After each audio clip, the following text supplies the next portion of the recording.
Hi friends, ಇವತ್ತಿನ ಅದ್ಭುತ ವಿಡಿಯೋಗೆ ನಿಮ್ಮೆಲ್ಲರಿಗೂ ಆತ್ಮೀಯ ಸ್ವಾಗತ. ಫ್ರೆಂಡ್ಸ್, ದೆಹಲಿಯ ವಸಂತ್ ವಿಹಾರ್ನ ಚಳಿಯ ರಾತ್ರಿ ಶ್ರೀಮಂತರ ಬಡಾವಣೆಯ ಆ ದೊಡ್ಡ ಬಂಗಲೆಯಲ್ಲಿ ನಿಶ್ಶಬ್ದ ಆವರಿಸಿತ್ತು. ಆ ಬಂಗಲೆಯ ಮಾಲೀಕ ರಾಜ್ವೀರ್ ಮೆಹ್ರಾ ಒಂದು ಕಾಲದ ಯಶಸ್ವಿ ಉದ್ಯಮಿ. ಆದರೆ 20 ವರ್ಷಗಳ ಹಿಂದೆ ನಡೆದ ಒಂದು ಕಾರು ಅಪಘಾತ ಅವರ ಕಾಲುಗಳನ್ನು ಮಾತ್ರವಲ್ಲ, ಜೀವನದ ಆಸೆಯನ್ನೇ ಕಸಿದುಕೊಂಡಿತ್ತು. ಅಂದಿನಿಂದ ಅವರು ವೀಲ್ ಚೇರ್ ಮೇಲೆ ಕುಳಿತೇ ಕಾಲ ಕಳೆಯುತ್ತಿದ್ದರು. ಹೆಂಡತಿ ವಿಚ್ಛೇದನ ಪಡೆದಿದ್ದಳು, ಮಗ ವಿದೇಶದಲ್ಲಿದ್ದರೂ ಮಾತನಾಡಿಸುತ್ತಿರಲಿಲ್ಲ. ಆ ರಾತ್ರಿ ಅವರ ಡೈನಿಂಗ್ ಟೇಬಲ್ ಮೇಲೆ ರಾಜಮರ್ಯಾದೆಯ ಊಟವಿತ್ತು, ಆದರೆ ಅದನ್ನು ಸವಿಯುವ ಮನಸ್ಸು ಅವರಿಗಿರಲಿಲ್ಲ. ಆಗ ಇದ್ದಕ್ಕಿದ್ದಂತೆ ಬಾಗಿಲು ತಟ್ಟುವ ಶಬ್ದ ಕೇಳಿಸಿತು. 20 ವರ್ಷಗಳಿಂದ ಆ ಮನೆಯ ಬಾಗಿಲನ್ನು ಯಾರೂ ತಟ್ಟಿರಲಿಲ್ಲ. ಸಿಸಿಟಿವಿ ಮ್ಯಾನಿಟರ್ನಲ್ಲಿ ನೋಡಿದಾಗ ಮಂಜಿನ ಚಳಿಯಲ್ಲಿ ನಡುಗುತ್ತಿದ್ದ ಒಂದು ಸಣ್ಣ ಹೆಣ್ಣು ಮಗು ಕಂಡಿತು. ರಾಜ್ವೀರ್ ಗೇಟ್ ತೆರೆದರು. ಆ ಬಾಲಕಿಯ ಹೆಸರು ಗುಡಿಯಾ. ಅಂಕಲ್, ನನ್ನ ತಾಯಿ ಅನಾರೋಗ್ಯದಿಂದ ಬಳಲುತ್ತಿದ್ದಾರೆ. 2 ದಿನಗಳಿಂದ ನಾವು ಏನೂ ತಿಂದಿಲ್ಲ. ನಿಮ್ಮ ಮನೆಯಿಂದ ಬರುವ ಅಡುಗೆಯ ಸುವಾಸನೆ ಕಂಡು ಇಲ್ಲಿಗೆ ಬಂದೆ. ಸ್ವಲ್ಪ ಊಟ ಸಿಗುತ್ತದೆಯೇ ಎಂದು ಕೇಳಿದಳು. ಅಷ್ಟೇ ಅಲ್ಲದೆ, ನೀವು ನನಗೆ ಊಟ ನೀಡಿದರೆ ನಾನು ನಿಮ್ಮನ್ನು ನಡೆಯುವಂತೆ ಮಾಡುತ್ತೇನೆ ಎಂದು ಗಂಭೀರವಾಗಿ ಹೇಳಿದಳು. ರಾಜ್ವೀರ್ ನಕ್ಕು, ಮಗುವೇ, ದೇಶದ ದೊಡ್ಡ ದೊಡ್ಡ ಡಾಕ್ಟರ್ಗಳೇ ನನ್ನನ್ನು ನಡೆಸಲು ಸಾಧ್ಯವಾಗಲಿಲ್ಲ. ನೀನು ಹೇಗೆ ಮಾಡುತ್ತೀಯಾ ಎಂದರು. ಅದಕ್ಕೆ ಆ ಮಗು, ನನ್ನ ಅಜ್ಜಿ ಹೇಳುತ್ತಿದ್ದರು, ಮುರಿದು ಹೋದ ಯಾವುದೇ ವಸ್ತುವನ್ನು ಯಾರಾದರೂ ನಂಬಿಕೆಯಿಂದ ಪ್ರೀತಿಸಿದರೆ ಅದು ಸರಿಯಾಗುತ್ತದೆ.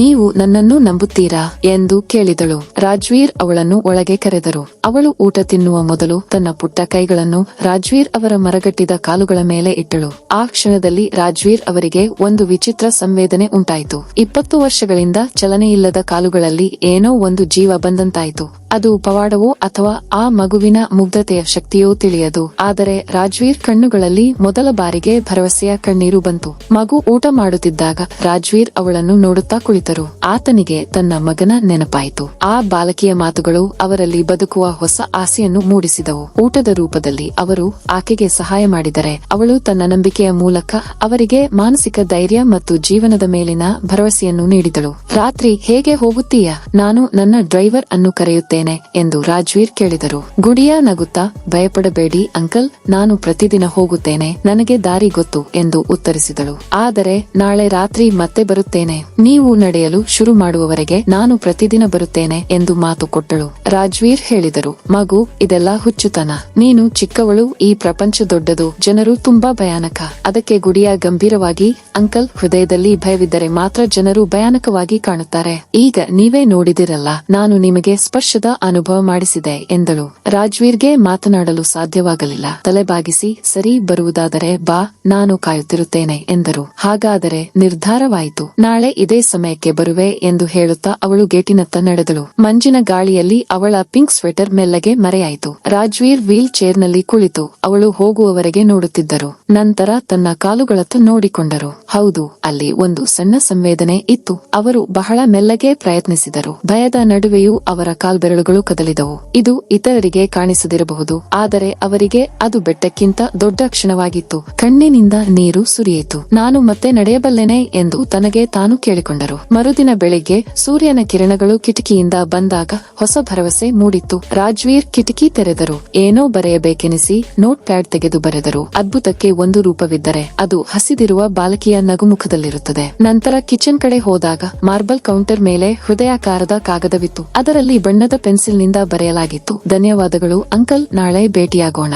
ಇಂತಿ, ನಿಮ್ಮ ಗುಡಿಯಾ. ಪ್ಲೀಸ್ ನಿಮ್ಮ ಎಡ ಮೊಣಕಾಲನ್ನು ಸ್ಪರ್ಶಿಸಿಕೊಳ್ಳಿ. ರಾಜ್ವೀರ್ ನಡುಗುವ ಕೈಗಳಿಂದ ಮೊಣಕಾಲನ್ನು ಮುಟ್ಟಿದರು. ಕೂಡಲೇ ಒಂದು ಮಿಂಚಿನ ಸಂಚಾರ ಎಡಗಾಲಿನಲ್ಲಿ ಉಂಟಾಯಿತು. ಓ ದೇವರೇ ಎಂದು ಕಿರುಚಿದರು. 20 ವರ್ಷಗಳ ನಂತರ ಮೊದಲ ಬಾರಿಗೆ ಜೀವದ ಅನುಭವವಾಯಿತು. ಆಗ ಸಂತೋಷದಿಂದ ಗುಡಿಯಾ, ನೀನು ಯಾರು ಎಂದು ಪಿಸುಗುಟ್ಟಿದರು. ಆದರೆ ಮರುದಿನ ಇಡೀ ದೆಹಲಿಯಲ್ಲಿ ಒಂದು ವದಂತಿ ಹಬ್ಬಿತು. ಒಬ್ಬ ಕೋಟ್ಯಾಧಿಪತಿಯನ್ನು ಒಬ್ಬ ಬಡ ಬಾಲಕಿ ಸ್ಪರ್ಶಿಸಿ ನಡೆಯುವಂತೆ ಮಾಡಿದಳು ಎಂಬ ಸುದ್ದಿ ಟಿವಿ ಚಾನೆಲ್ಗಳಲ್ಲಿ ಬಸಂತ್ ವಿಹಾರ್ ಮಿರಾಕಲ್ ಮ್ಯಾನ್ ಎಂಬ ಹೆಡ್ಲೈನ್ನೊಂದಿಗೆ ಪ್ರಸಾರವಾಯಿತು. ರಾಜ್ವೀರ್ ಅವರ ಬಂಗ್ಲೆ ಮುಂದೆ ಮಾಧ್ಯಮಗಳು ಮತ್ತು ಜನರ ಗುಂಪು ಜಮಾಯಿಸಿತು. ನಮಗೂ ಆ ಬಾಲಕಿಯ ದರ್ಶನ ಬೇಕು ಎಂದು ಜನರು ಕೂಗಾಡುತ್ತಿದ್ದರು. ರಾಜ್ವೀರ್ ಕಿಟಕಿಯ ಪರದೆಯ ಹಿಂದಿನಿಂದ ಇದೆಲ್ಲವನ್ನು ನೋಡುತ್ತಾ ಗಾಬರಿಗೊಂಡರು. ಇದೆಲ್ಲ ತಪ್ಪು, ಯಾರಿಗೂ ತಿಳಿಯಬಾರದಿತ್ತು ಎಂದು ಅಂದುಕೊಂಡರು. ಅಷ್ಟರಲ್ಲಿ ಅವರ ನ್ಯೂರಾಲಜಿಸ್ಟ್ ಡಾಕ್ಟರ್ ನಿಧಿ ವರ್ಮಾ ಬಂದರು. ರಾಜ್ವೀರ್, ಇದೆಲ್ಲ ಏನು ನೀವು ನಡೆಯುತ್ತಿದ್ದೀರಿ ಎಂಬ ಸುದ್ದಿ ನಿಜವೇ? ಇದು ವೈದ್ಯಕೀಯವಾಗಿ ಅಸಾಧ್ಯ ಎಂದಳು. ರಾಜ್ವೀರ್ ತನ್ನ ಕಾಲು ಕದಲಿಸಿ ತೋರಿಸಿದಾಗ ಅವಳು ಆಶ್ಚರ್ಯಚಕಿತಳಾದಳು. ಇದು ನಿಜಕ್ಕೂ ಪವಾಡ ಎಂದು ಅವಳು ಉದ್ಗರಿಸಿದಳು. ಆದರೆ ರಾಜ್ವೀರ್ ಆತಂಕದಿಂದ ಹೇಳಿದರು, ಡಾಕ್ಟರ್, ನನಗೆ ಈ ಸುದ್ದಿ ಮುಖ್ಯವಲ್ಲ. ಆ ಬಾಲಕಿಯನ್ನು ಸುರಕ್ಷಿತವಾಗಿಡಬೇಕು. ಅವಳು ಇಂದು ರಾತ್ರಿ ಮತ್ತೆ ಬರುತ್ತಾಳೆ ಇರುತ್ತಾಳೆ. ಈ ಜನ್ಮಸಂದಣಿ ಅವಳನ್ನು ಬಿಡುವುದಿಲ್ಲ. ಹೊರಗೆ ಜನರ ಕೂಗು ಹೆಚ್ಚಾಯಿತು. ಕಿಟಕಿಯ ಗಾಜು ಪಟಪಟನೆ ಒಡೆಯಿತು. ಯಾರೋ ಕಿಟಕಿಯ ಮೂಲಕ ಕಲ್ಲುವೆಸೆದರು. ಅದ್ಭುತ ಬಾಲಕಿಯನ್ನು ಹೊರಗೆ ಕಳುಹಿಸಿ ನಮಗೂ ಗುಣಪಡಿಸಿಯೇ ಎಂದು ಜನರು ಕಿರುಚುತ್ತಿದ್ದರು. ರಾಜ್ವೀರ್ ಮುಖ ಸಪ್ಪೆಯಾಯಿತು. ಹೊರಗಿನ ಸ್ಥಿತಿ ಕೈಮೀರುತ್ತಿತ್ತು. ಪ್ರತಿ ಚಾನೆಲ್ನಲ್ಲೂ ಅದೇ ಸುದ್ದಿ. ಲಕ್ಷಾಂತರ ಕೋಟ್ಯಾಧಿಪತಿಯ ಮನೆಯಲ್ಲಿ ಪವಾಡ. ಒಬ್ಬ ಪುಟ್ಟ ಬಾಲಕಿ ದೇವರ ಆಶೀರ್ವಾದ ನೀಡಿದಳು. ಆ ಸುದ್ದಿ ಕೇಳಿ ರಾಜವೀರ್ ಹೃದಯ ನಡುಗಿತು. ಅವನು ತನ್ನಲ್ಲೇ ಅಂದುಕೊಂಡನು, ಗುಡಿಯಾ, ನಿನಗೆ ಗೊತ್ತಿಲ್ಲ ನೀನು ಎಂತಹ ಸಂಕಷ್ಟದಲ್ಲಿ ಸಿಲುಕಿದ್ದೀಯಾ ಎಂದು. ಅದೇ ಸಮಯದಲ್ಲಿ ಮನೆಯ ಬಾಗಿಲು ಬಾರಿಸಿತು. ಡಾಕ್ಟರ್ ನಿಧಿ ಕ್ಯಾಮೆರಾದತ್ತ ನೋಡಿದಾಗ ಇಬ್ಬರ ಮುಖದಲ್ಲೂ ಆತಂಕ ಎದ್ದು ಕಾಣುತ್ತಿತ್ತು. ಗೇಟಿನ ಹೊರಗೆ ಅದೇ ಪುಟ್ಟ ಬಾಲಕಿ ಗುಡಿಯಾ ನಿಂತಿದ್ದಳು. ಅವಳ ಮುಖದಲ್ಲಿ ಭಯ, ಬಟ್ಟೆಗಳು ಹರಿದಿದ್ದವು. ಸುತ್ತಲೂ ಜನರು ಅವಳ ಮೇಲೆ ಮುಗಿಬೀಳುತ್ತಿದ್ದರು. ಅದ್ಭುತ ಬಾಲಕಿ, ನಮ್ಮನ್ನು ರಕ್ಷಿಸು ಎಂದು ಕೂಗುತ್ತಿದ್ದರು. ರಾಜವೀರ್ ಕಿರುಚಿದನು, ಅವಳನ್ನು ಬಿಡಿ. ಡಾಕ್ಟರ್ ನಿಧಿ ನಡುಗುವ ಧ್ವನಿಯಲ್ಲಿ, ರಾಜವೀರ್, ಜನರು ಹೀಗೆ ಸುತ್ತುವರಿದರೆ ಅವಳು ಸತ್ತು ಹೋಗುತ್ತಾಳೆ ಎಂದಳು. ಅದೇ ಕ್ಷಣದಲ್ಲಿ ರಾಜವೀರ್ ಕಳೆದ 20 ವರ್ಷಗಳಲ್ಲಿ ಮಾಡದ ಸಾಹಸ ಮಾಡಿದನು. ವೀಲ್ ಚೇರ್ ಬಿಟ್ಟು ತನ್ನ ಪೂರ್ಣ ಶಕ್ತಿಯನ್ನು ಕಾಲುಗಳ ಮೇಲೆ ಹಾಕಿ ಎದ್ದು ನಿಂತನು. ಕಾಲುಗಳು ನಡುಗುತ್ತಿದ್ದವು, ಆದರೆ ಅವನು ನಿಂತಿದ್ದನು. ಈಗ ನನ್ನನ್ನು ಯಾರೂ ತಡೆಯಲು ಸಾಧ್ಯವಿಲ್ಲ. ನನ್ನ ಗುಡಿಯಾಳನ್ನು ನಾನು ಉಳಿಸಿಕೊಳ್ಳುತ್ತೇನೆ ಎಂದು ಕಿರುಚಿದನು. 20 ವರ್ಷಗಳ ನಂತರ ಅವನು ತನ್ನ ಕಾಲುಗಳ ಮೇಲೆ ನಿಂತಿರುವುದನ್ನು ನೋಡಿ ಡಾಕ್ಟರ್ ನಿಧಿ ಆಶ್ಚರ್ಯಚಕಿತಳಾದಳು. ಹೊರಗೆ ಜನಸಮೂಹ ನಿಯಂತ್ರಣ ಮೀರಿತ್ತು. ರಾಜವೀರ್ ಗೇಟಿನತ್ತ ಓಡಿ ಹೋದನು. ಡಾಕ್ಟರ್ ನಿಧಿ, ಬೇಡ ರಾಜವೀರ್, ಜನರು ನಿನ್ನನ್ನು ತುಳಿದು ಹಾಕುತ್ತಾರೆ ಎಂದು ತಡೆದರೂ ಅವನು ಕೇಳಲಿಲ್ಲ. ಅವಳು ನನಗಾಗಿ ಇಲ್ಲಿಗೆ ಬಂದಿದ್ದಾಳೆ. ನಾನು ಸುಮ್ಮನೆ ಕುಳಿತರೆ ಅವಳು ಪ್ರಾಣ ಕಳೆದುಕೊಳ್ಳುತ್ತಾಳೆ ಎನ್ನುತ್ತಾ ಗೇಟನ್ನು ಬಲವಾಗಿ ತಳ್ಳಿದನು. ಗುಡಿಯ ಅಂಕಲ್ಲೆ ಎಂದು ಅಳುತ್ತಾ ರಾಜವೀರ್ ಬಳಿ ಬಂದಳು. ಅವನು ಅವಳನ್ನು ತಬ್ಬಿಕೊಂಡು, ಏನೂ ಆಗಲ್ಲ ಮಗಳೇ, ನಾನು ಬಂದಿದ್ದೇನೆ ಎಂದು ಸಮಾಧಾನಪಡಿಸಿದನು. ಇದನ್ನು ನೋಡಿದ ಜನರು, ನೋಡಿ, ಈ ಮನುಷ್ಯ ನಡೆಯುತ್ತಿದ್ದಾನೆ, ಇದು ನಿಜಕ್ಕೂ ಪವಾಡ ಎಂದು ಕೆಮೆರಾಗಳ ಮುಂದೆ ಕೂಗಲಾರಂಭಿಸಿದರು. ಪ್ರೆಸ್ ರಿಪೋರ್ಟರ್ಸ್, ಈ ಬಾಲಕಿ ನಿಮ್ಮನ್ನು ಗುಣಪಡಿಸಿದಳು ಎಂಬುದು ನಿಜವೇ ಎಂದು ಕೇಳಿದರು. ರಾಜವೀರ್ ಕೋಪದಿಂದ, ಪವಾಡ ಎಂದರೆ ನಂಬಿಕೆಯಿಂದಾದರೆ ಹೌದು, ಅವಳು ಮಾಡಿದ್ದಾಳೆ.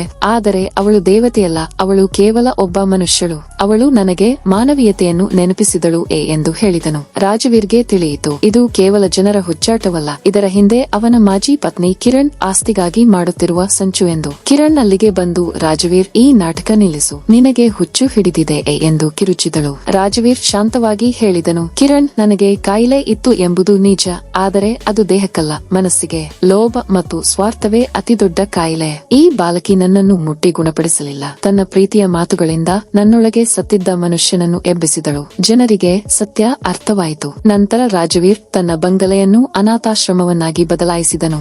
ಈಗ ಅವನು ಅಲ್ಲಿ ವಿಕಲಚೇತನ ಮಕ್ಕಳಿಗೆ ಹೊಸ ಭರವಸೆಯನ್ನು ನೀಡುತ್ತಿದ್ದಾನೆ. ಗುಡಿಯಾ ಪ್ರತಿ ಸಂಜೆ ಅಲ್ಲಿ ನಗು ಹಂಚುತ್ತಾ ಇರುತ್ತಾಳೆ. ಫ್ರೆಂಡ್ಸ್, ಈ ಕಥೆಯ ಸಾರಾಂಶ, ಪವಾಡಗಳು ಹೊರಗಿಲ್ಲ, ಅವು ನಮ್ಮ ನಂಬಿಕೆ ಮತ್ತು ಕರುಣೆಯೊಳಗೆ ಇರುತ್ತವೆ. ನಾವು ಇತರರಿಗೆ ನಿಜವಾದ ಹೃದಯದಿಂದ ಸಹಾಯ ಮಾಡಿದಾಗ ಇತರರ ಜೀವನ ಮಾತ್ರವಲ್ಲ, ನಮ್ಮ ಜೀವನವೂ ಬದಲಾಗುತ್ತದೆ. ಮಾನವೀಯತೆಯೇ ನಿಜವಾದ ಪವಾಡ. ಫ್ರೆಂಡ್ಸ್, ಈ ಕತೆ ನಿಮಗೆ ಇಷ್ಟವಾದಲ್ಲಿ ನಿಮ್ಮ ಅಭಿಪ್ರಾಯವನ್ನು ಕಾಮೆಂಟ್ ಮಾಡಿ, ವಿಡಿಯೋವನ್ನು ಲೈಕ್ ಮಾಡಿ ಮತ್ತು ಸ್ನೇಹಿತರೊಂದಿಗೆ ಶೇರ್ ಮಾಡಿ. ಇಂತಹ ಹೃದಯ ಸ್ಪರ್ಶಿ ಕತೆಗಳಿಗಾಗಿ ನಮ್ಮ ಚಾನೆಲ್ಗೆ ಸಬ್ಸ್ಕ್ರೈಬ್ ಆಗಿ. ಧನ್ಯವಾದಗಳು.